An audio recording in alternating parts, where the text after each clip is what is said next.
Hello అండి. ఏంది చూపిస్తున్నాను అనుకుంటున్నారా? మష్రూమ్స్ అండి. చాలా రోజుల తర్వాత మష్రూమ్ కర్రీ చేస్తున్నాను.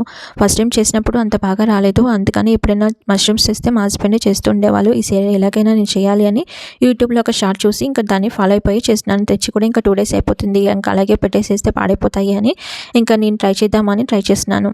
ఏది రాదు అంటే రాదు కదండీ! ట్రై చేస్తేనే అది హిట్టో ఫ్లాపో అవుతుంది.